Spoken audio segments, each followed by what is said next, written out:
what's going on, and then all of a sudden he starts caring deeply about this woman, and I don't even know who she is, and I don't care about her. Right. And not even that, I didn't know what was going on because I couldn't hear them speaking. Well, that's what I was going to say too. I thought I needed to turn subtitles on. All right, let's just pause there and talk about that for a second. The sound mix. What happened? On purpose. I think it was 100% on purpose. How could it not be? No, you know what it sounds. You know what it sounds like to me. It sounds like a high-end surround sound mixer in a high-end surround sound mixing environment. But they didn't turn it on. Who didn't do the mix down for theaters that don't have that same surround. It literally feels like there's no center channel where the dialogue is supposed to be. There's no way a movie of that budget. I agree, but it feels that way. Sure.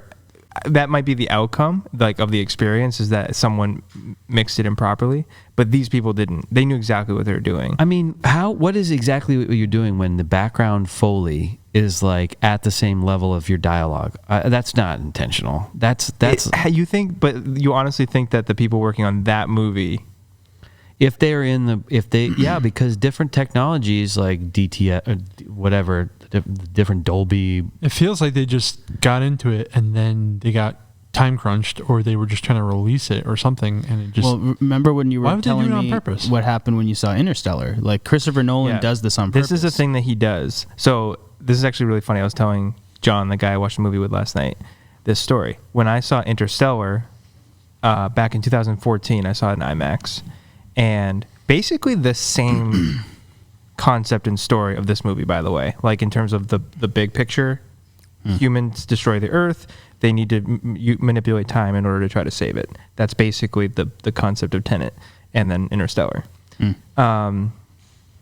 So when I was watching Interstellar in the IMAX theater, it was so loud. It was damaging ears. It was very uncomfortable. And I was looking around, and everyone's like this, cringing and just covering their ears.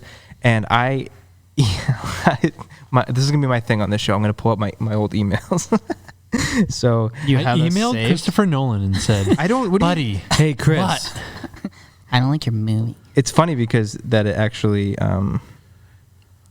So I just type in my email IMAX, and here comes this email 11/28/2014. Subject line: turn it down. Oh my gosh.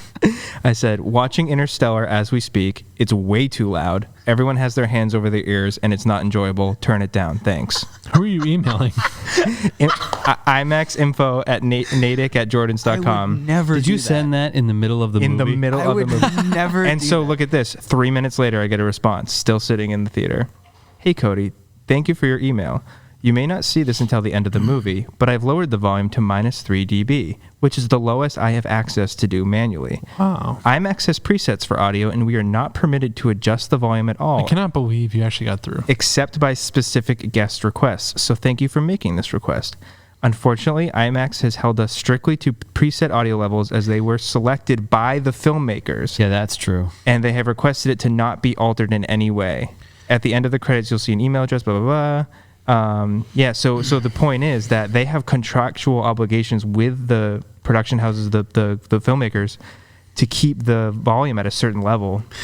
And clearly, Nolan is as high up as it can be. Yeah. And it's not even just that. Yeah, it's not the just the mix. volume. No, I know. Well, That's just an anecdote. But the point is that he clearly, what I'm saying is I think that it's intentional. And I don't think that he made all the dialogue unintelligible by accident. I just feel like he's... Oh, I do. I think it's a mistake. How could that be a mistake? I can't imagine someone going through the effort of writing all of this high-level concept, giving so much info dumping scene by scene so that people can try to follow along, just to pull the rug out from underneath them and be like, you can't follow along because it's too Because I noticed in garbled. one scene where the man, the villain, yells at his wife, and it clips in the scene as if it was recorded improperly. So it clipped the audio when he turned to yell at her. I thought that's weird that it would be clipping. Maybe the person who was recording the audio was inexperienced and they couldn't go back to fix anything, and they couldn't do any ADR because of COVID situations. I was thinking to myself, I mean, there's a lot of things could there have been something in to not there's a lot of ways in the around industry that made it happen? I'm not buying it. See, this is my point. It's we've all seen many Christopher Nolan movies where you could hear the dialogue. Chris, can you solve this for us? Yeah, hold on, he's calling. We need to reach out at info. But you're saying all those other ones, you can hear it. Right, that's my point. So he's obviously more than capable of doing a dialogue mixed down. I think they just said this is the angle they took on it was this is going to be a blockbuster. You know, you see all the ads on Facebook for it. It was all big movies are back, big movie blockbuster action. Like they didn't care about the story, they didn't care about emotional engagement, they didn't care about anything. They were just saying, get it out there, get it done. Well, maybe some, but I was reading things where whoever the writers of the articles were I don't know how real this is or not, but they're saying that Chris Nolan was believing that this was going to be the thing that brought people back to the theaters. And I'm like, you know, and he wanted a date, and then they were pushing back, and like there was a whole political thing around it, right? I'm like, I was built up. I wanted to go see it, and I was let down.